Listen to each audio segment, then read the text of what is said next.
Yeah, I'm ready when you are.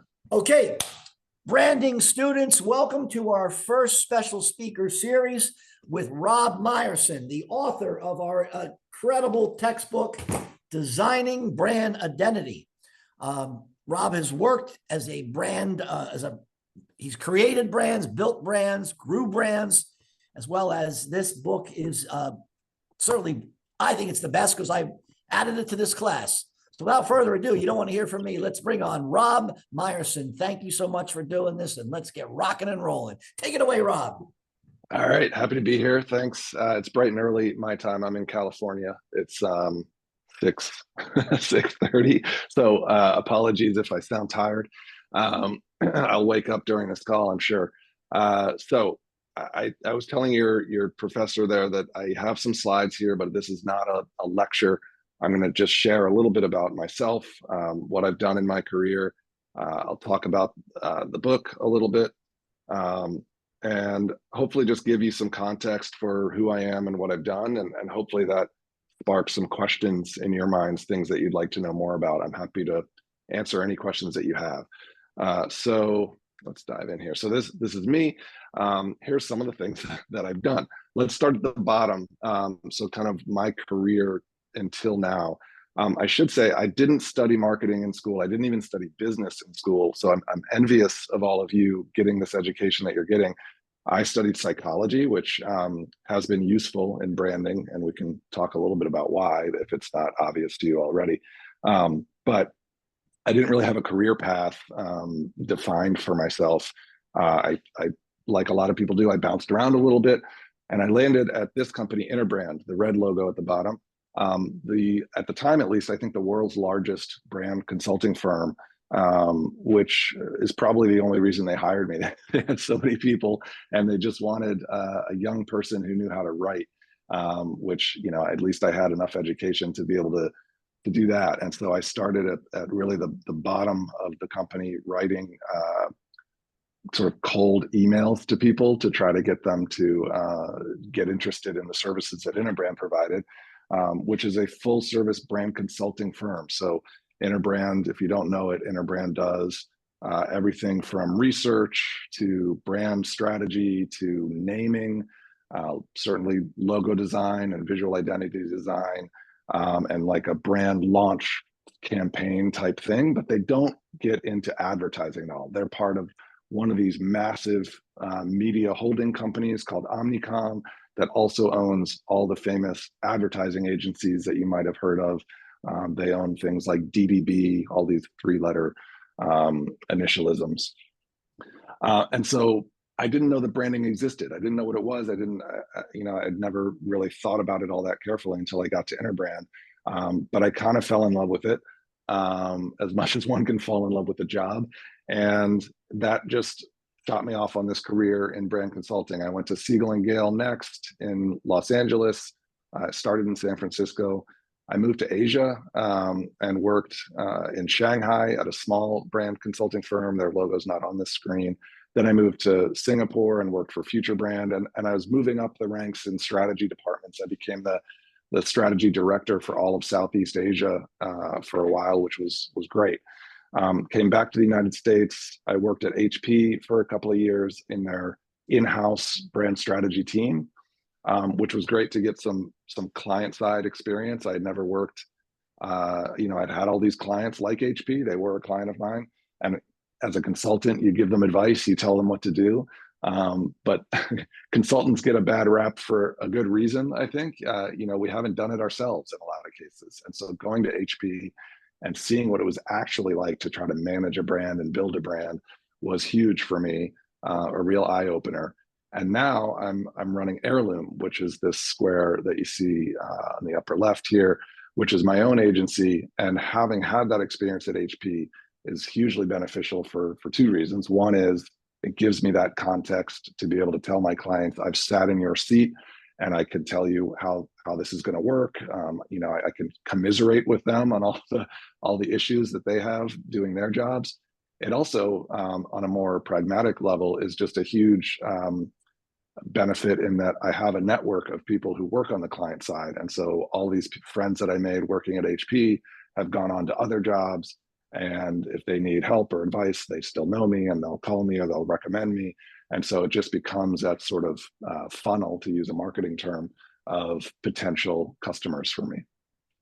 These other things that you see up here, I run a blog and a podcast called How Brands Are Built. If you're looking to hear more people like me talk about their careers and how they do what they do, there's about 40 episodes there of me talking to some of the people that I look up to as some of the best brand builders out there. I've written the 2 books now, Designing Brand Identity, that hopefully you all have or are getting a copy of. They better, it's required. Yeah, there you go. It's this big yellow book.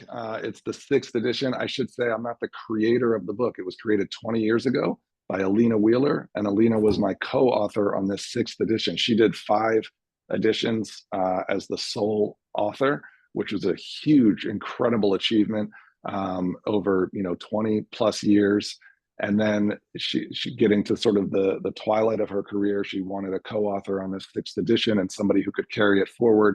She sadly passed away around the time that this published, but she did a great job of handing the baton over and knowing that if there's a 7th and an 8th edition, there's somebody who can steward that book going forward, and that'll be me. I also, before writing that, and part of the reason that I met Alina is I wrote this book about naming, which has become kind of a niche expertise of mine. And Alina wrote the foreword in that book for me. And that was one of the topics covered in your textbook on a couple of different pages is naming. And so that's something I was ready to just dive in and make some changes to. Other pages were harder for me to make changes to, and we can talk about that. I also do teach a course about naming. That's what this last thing is here, an online course. All right, so I'm going to skip around here. So Heirloom, I mentioned, this is my agency. Here's the website. Some of the things that we do, it's the same as Interbrand, really. Brand strategy, brand architecture, brand naming. These topics, if you don't already know what they are, they'll be covered in this book. Visual identity design, which is a fancy way of saying the logo, but everything that comes with it, the color palette, the typography. I'm not a designer, but I work with lots of great designers. Messaging and voice is sort of writing on behalf of brands. What should they say and how do they say it? And then, of course, research is a huge component of basically anything you ever do in marketing should be backed by some kind of research, whether that's, I think a lot of people hear research and they get a little scared about massive surveys or going to focus groups. And that is part of it and can be part of it, especially for bigger companies. But research can also just be talking to your customers. If you run a retail shop, have a conversation as they're buying about why they came in, how they heard about you. It can be pretty informal as well. Here's some of the brands that I've either worked with or if you recognize the logo, it's probably a client of mine. If you don't recognize it, it's probably a brand I created. Either I named it or I worked with the designer who did the logo for it. But these are all past clients of Heirloom, or some of them are clients I had while at some of those other firms. I'm going to skip through some stuff here. Let's talk about the book a little bit. So, designing brand identity, there's a lot of text on this slide, but you can read it at your leisure, and I can send these slides over. But just to talk about it a little bit, I like to think of it as sort of an encyclopedia of branding. The way Alina designed it originally, every topic is covered on just 2 pages, a 2-page spread, which spread is a term that I learned while working on this book. So just the left and right pages.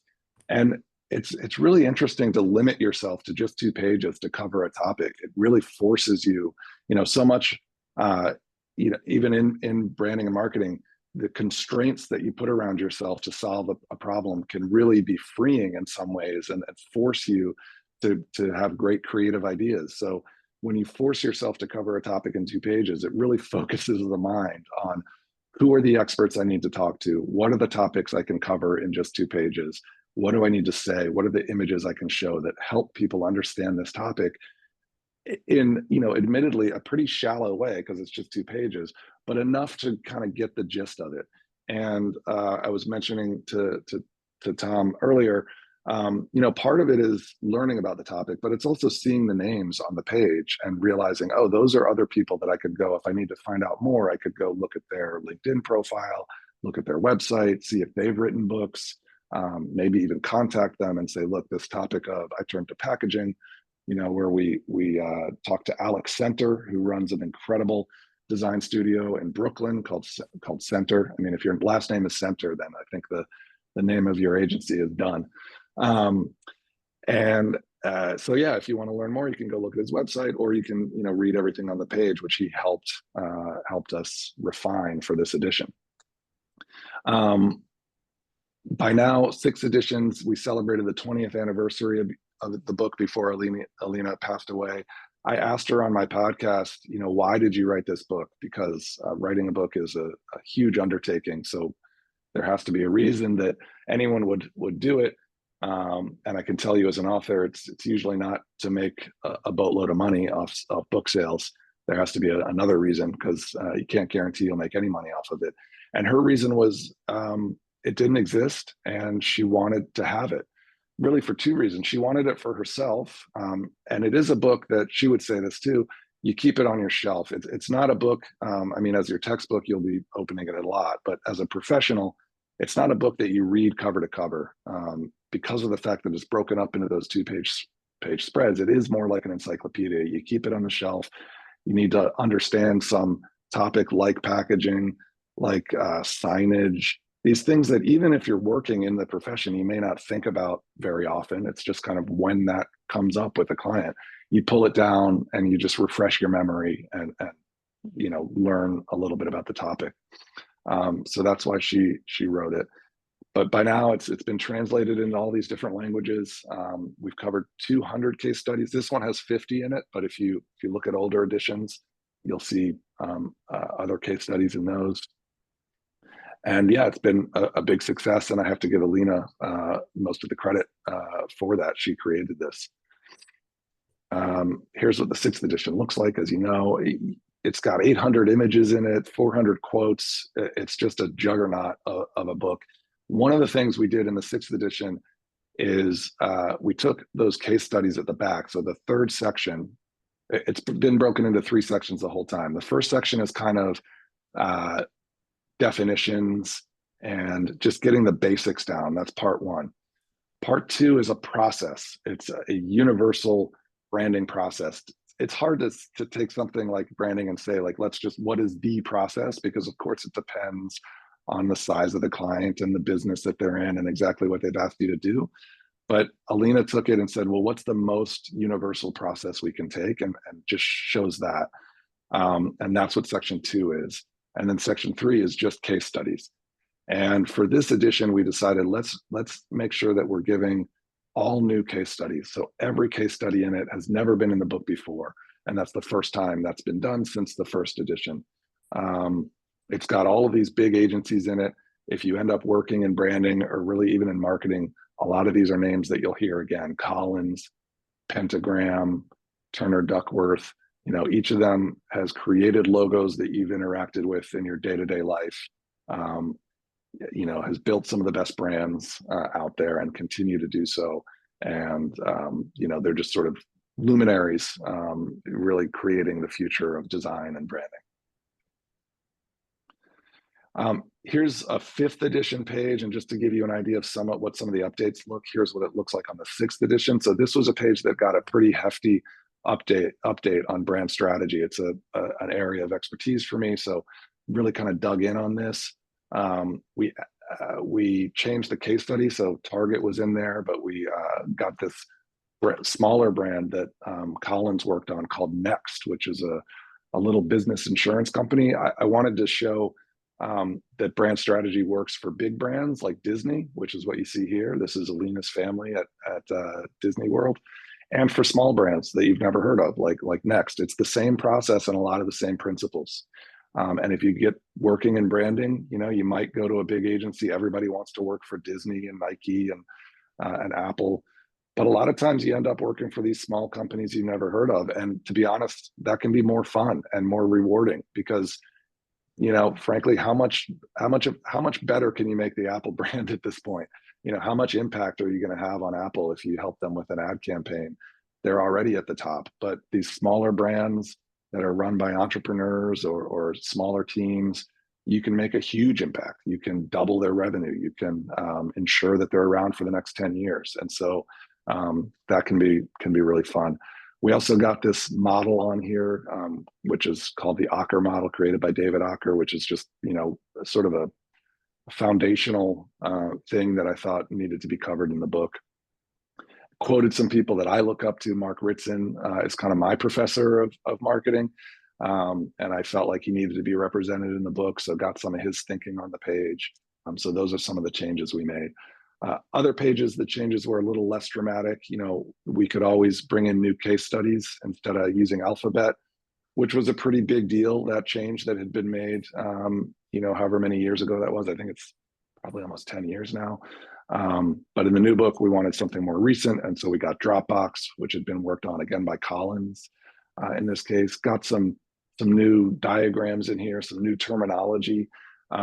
We really try to strike a balance here. We want to give you some of the academic background, but also really show you what it's like to work in the industry. So in the last edition, Alina had used these terms monolithic and pluralistic, which used to be used more commonly, and it's kind of like the really academic way of referring to these things. But if you work in the industry, you'll hear what we added here in quotes: branded house and house of brands. And that's just how people talk to each other now about these topics. And I wanted to make sure that you had that terminology at your fingertips.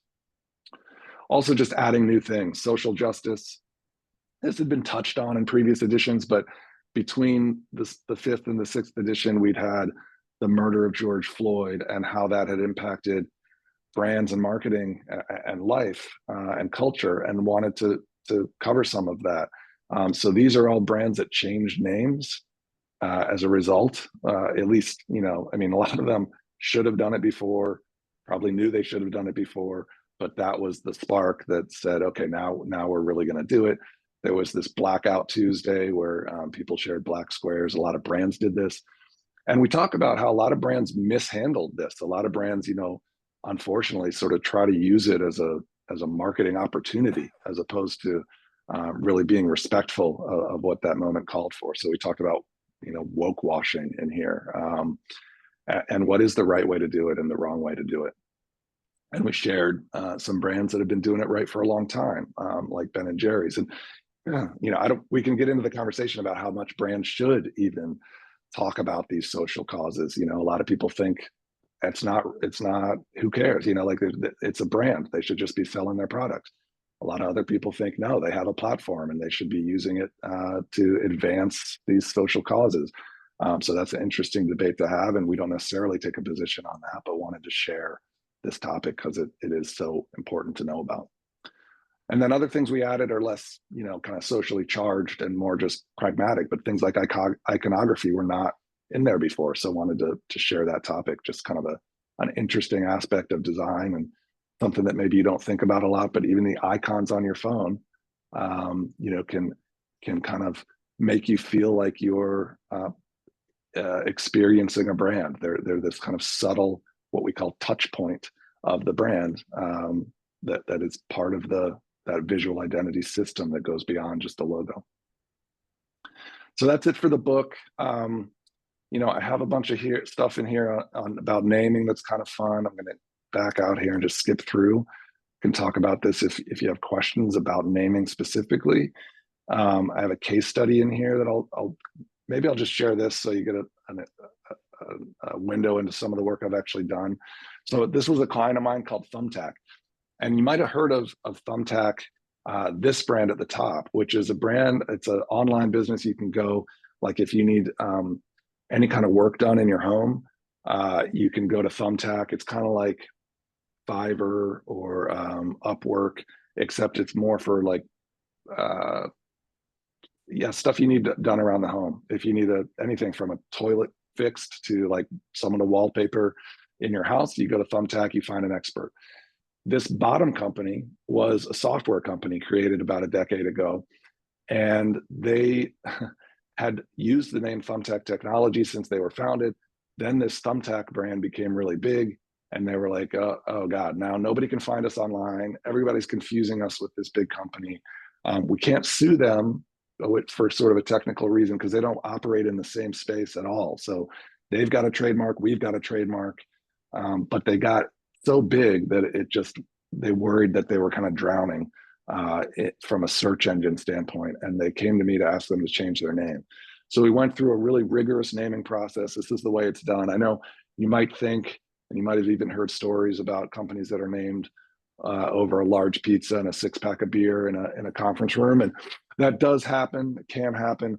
But because of the constraints, I mentioned constraints earlier, the constraints around naming are, like all the good names are taken, quote unquote. A lot of things, there's so many trademarks filed every day. A lot of the ideas that you might have for a name of a company or a product are probably already trademarked by somebody else.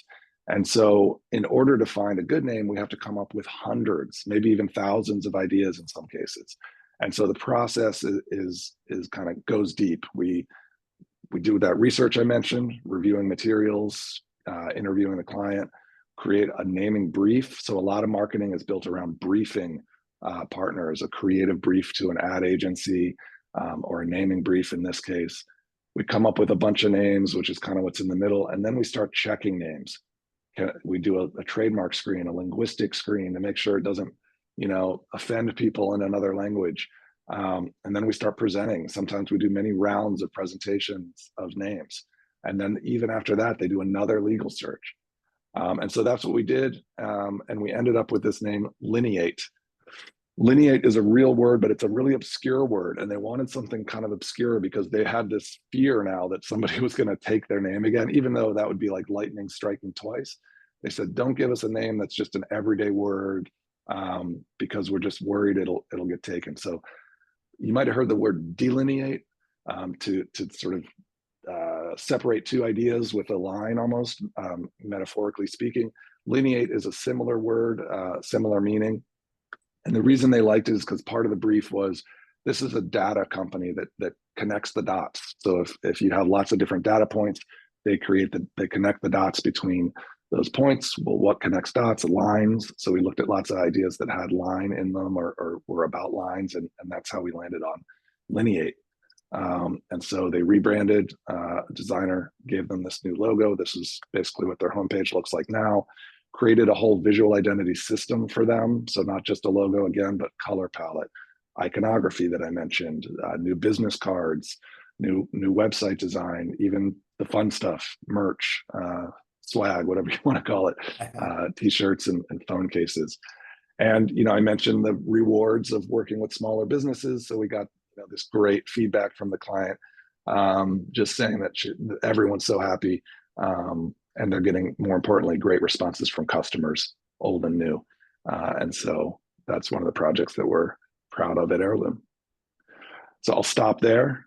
I can go back into the slides if you want me to, or talk about anything in here, but I'd be happy to answer any questions that you have, or talk about anything that you didn't hear about. Yeah, without a doubt, now's the time. We got a branding expert here, everybody. So instead of hearing from myself, here's somebody that's done it professionally and has worked at some of the best companies around to learn this stuff. So here's your chance to ask. Take yourself off the microphone and just shout out your question. You got to get used to this because when you're doing this professionally, you're going to have to do this. And Zoom is used in offices. So anybody want to come up for it? You can put it in the chat box if you'd like. I'm going to stop. Let's stop. Yeah, I can stop sharing. Yeah, stop sharing so we could see everybody. That'd be cool. Yeah, let me figure out how to do that. Now you'll have to bear with me to. Yeah, because they changed the whole software, man. It's got me perplexed, confused. Yeah. I'm still sharing, right? Yeah, I'm still seeing your computer. It's got a stump, Rob. Yeah. It's like I can share again, but I can't stop sharing. Oh, no, that'll stop the recording. All your students are like, oh my God, these old guys can't figure out the software. I'm an old guy. Not you. I'm way old. I'm way older than any of these people here. It might be older than their parents. Isn't that crazy? How do we get this thing to stop sharing?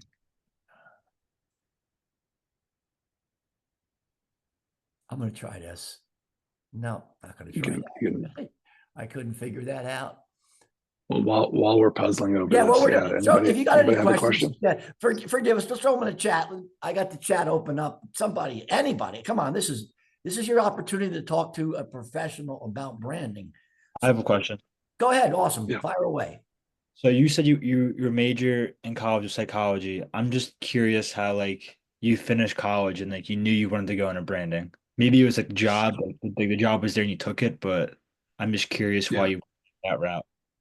No, great question, Jacob. I didn't know. I didn't know what I wanted to do. I come from a family of academics. My dad's a professor. My mom's was a school librarian growing up when I was growing up.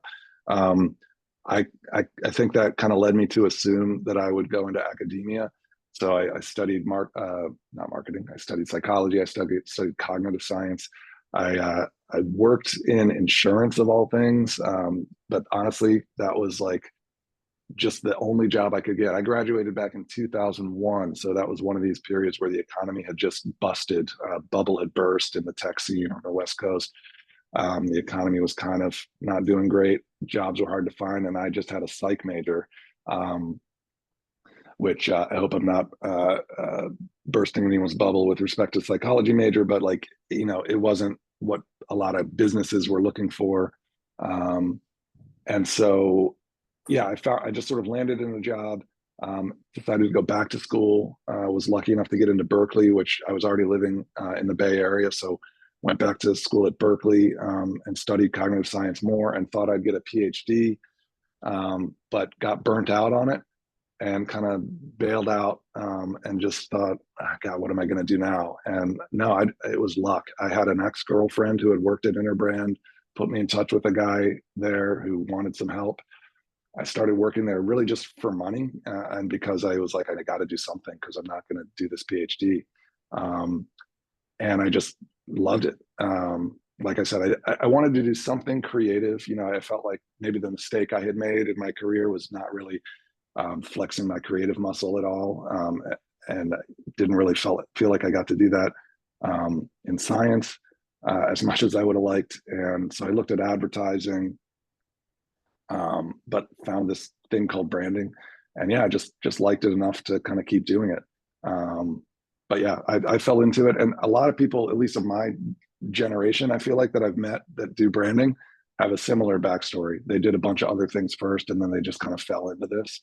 Not necessarily psychology, but maybe they, I don't know, worked in PR or something that's a little more mainstream, and then they kind of found branding somehow. Awesome. All right, now we got some questions that have been placed in the chat box, so let me pull them up. First, Connor asks, what do you feel is the most important trait when it comes to building a brand? Oof. To pick a single most important trait is really, How about really strategy? hard. What you said Yeah, you start sure. with the branding strategy. I'm curious. Sure. Yeah, no, I think having a strategy to begin with, yes, is important. And I think rooting that strategy in an understanding of customers is probably the most important thing. So I mentioned research and to some degree, research is part of strategy, arguably. So really knowing the customer. Again, you can do that in a bunch of different ways. It doesn't have to be formal. Maybe you are the perfect customer for the brand that you're creating. And so you have kind of a built-in knowledge, but I wouldn't assume that. I think a mistake a lot of marketers make is assuming that they are the customer, assuming that they know everything, or they know how all their customers think. So going out and talking to customers, doing the research, and building a brand for them, and changing it in ways that they're going to appreciate is probably the most important thing. And that the technical term for that is being market oriented. So putting yourself in the customer's shoes. Yeah, that's probably the most important thing. There's a page in the Designing Brand Identity book called Brand Ideals, or a section called Brand Ideals, which has 9 or 10 topics in it that we think of as being kind of the big important things to think of when you're thinking about what makes a strong brand. I'm just flipping through it now. And so those are other things I'd think about. It's things like authenticity, differentiation, you know, there are a few different things. I think all of those are important too. But yeah, if I had to pick one thing, it would be that. All right. Now, Vanessa's asking, when you're building a brand identity, what would you say is the biggest risk? Well, I could just flip the last answer on its head and say it's something like, you know, assuming that you know the customer when you don't. I think there are all kinds of pitfalls that you can fall into.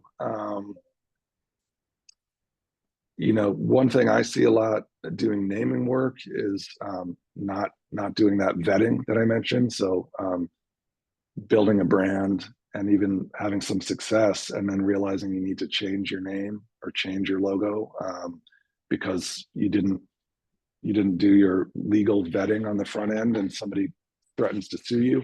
You know, that can be a big risk because there's not that, you know, there's not a huge risk to doing that at the beginning because nobody knows who you are. And so making a big change isn't going to bother anybody.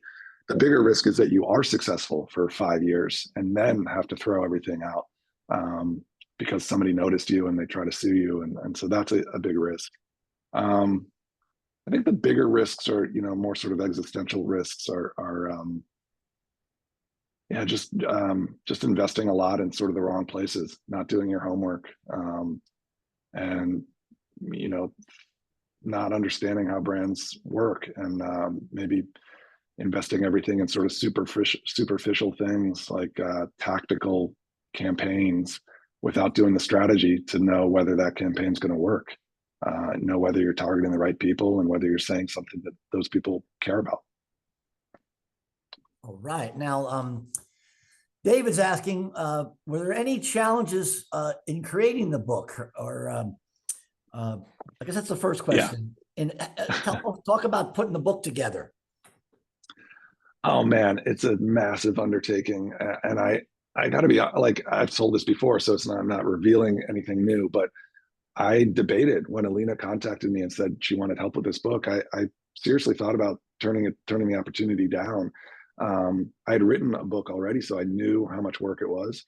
I knew that this would be more work because it's such a bigger book and covers so many topics that I'm not an expert in. And I, you know, so I thought about saying no. So yes, it was quite challenging. You know, one of those challenges is a lot of the challenge for this book is like communications. There's 100 topics covered. I'm an expert on some of them, but the majority of them I'm not really an expert on. And so reaching out to people who are experts, you know, starting these email threads or scheduling phone calls to get in touch with them and talk through, you know, what should be updated. And then you're doing that with 100 different things at once almost. And so just the logistics of remembering, like, where are we with this page? I had a team. Luckily, I had to bring on sort of an assistant. There's a designer who lays out the pages, and she was more than just a designer. She was really helping with all of the logistics as well. And just remembering, and we created, you know, we use Trello, an online tool to kind of track, like, where are we on this page and this page and this page?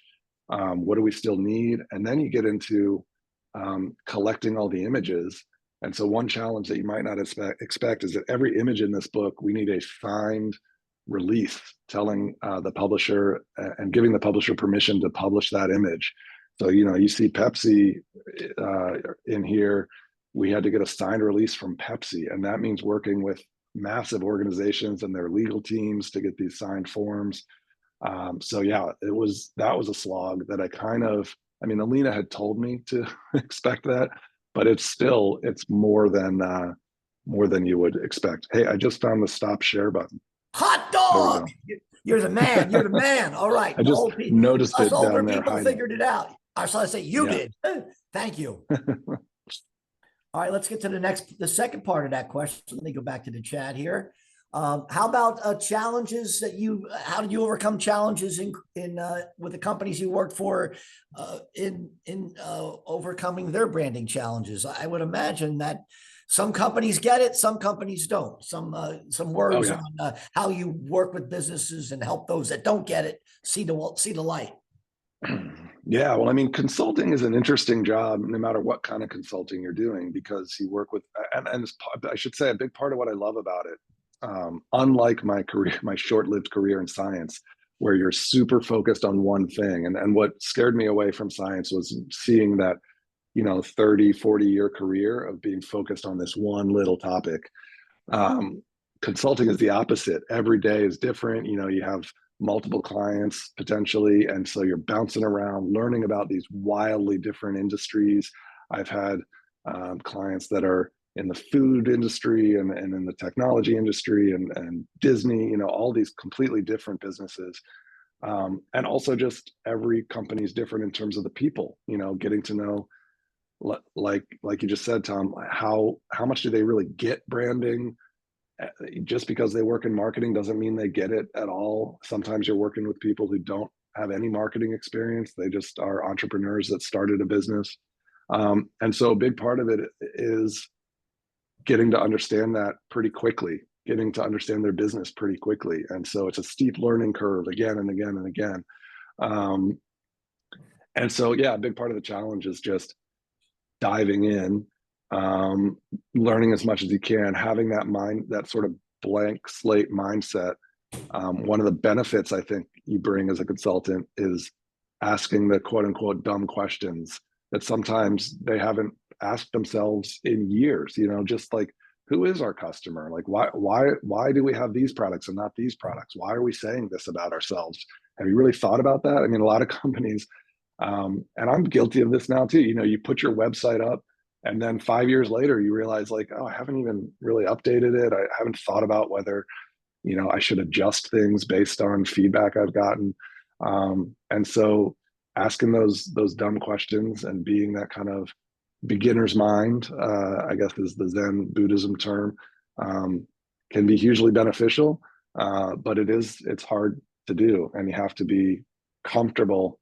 You have to be comfortable, like being smart and dumb at the same time. Kind of be confident enough in your intelligence, your sort of general intelligence and ability to kind of get things, to ask these dumb questions, not be embarrassed, and to be able to come in and say, what, I'm going to learn enough about your business in the next few weeks to then come back and tell you something about how to run your business. It's pretty daunting to do that, but that's part of what's required. And as a junior person, you'll be typically working under senior people who are more experienced, and so you learn how to do that. But yeah, that's kind of the challenge day in and day out. All right, we're going to ask one last question. If someone's interested in doing branding for a company or a major company, they wrote major company, but I think a company, you want to work in branding, how would you suggest doing that and doing it in a way that helps you to stand out? So if you're trying to get into a career in branding, there are big picture kind of two paths you could take. You could go client side or you could go agency side.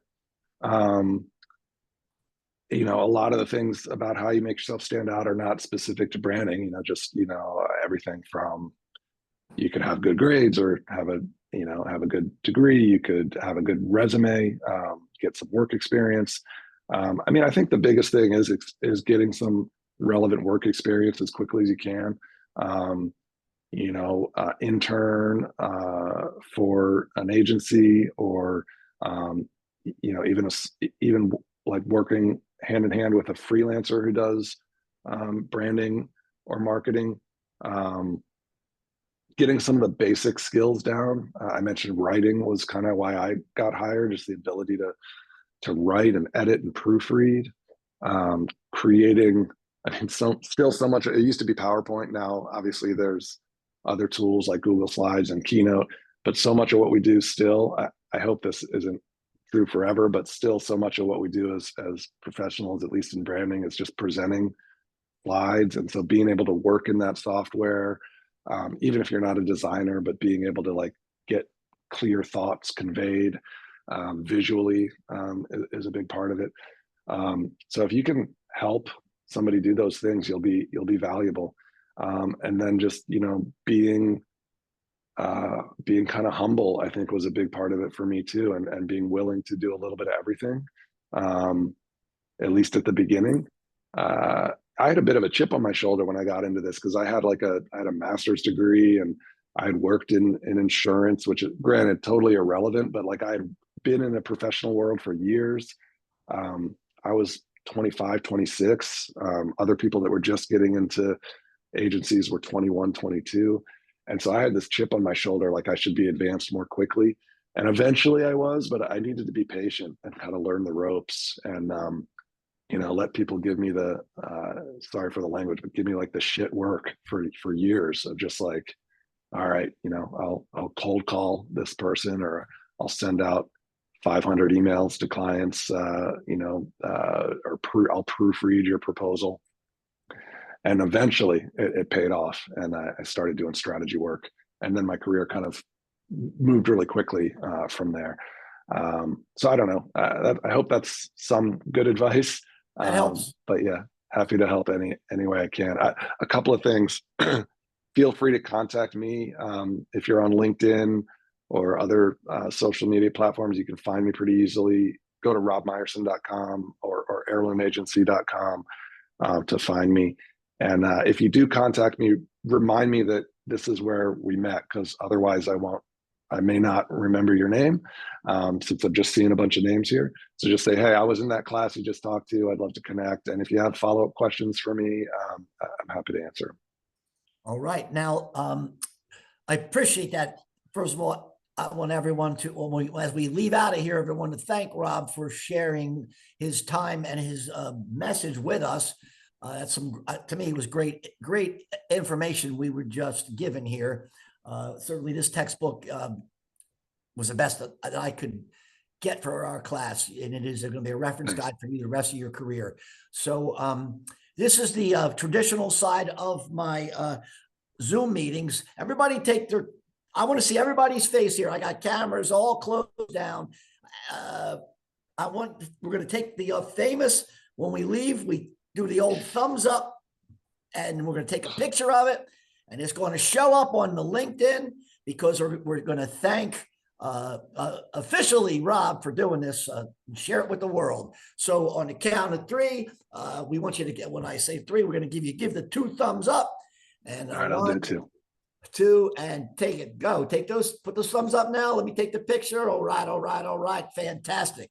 All right, for my branding students, before we say goodbye, you have a quiz right now. It's a go into today's quiz. It's now visible, shuts down in 10:45.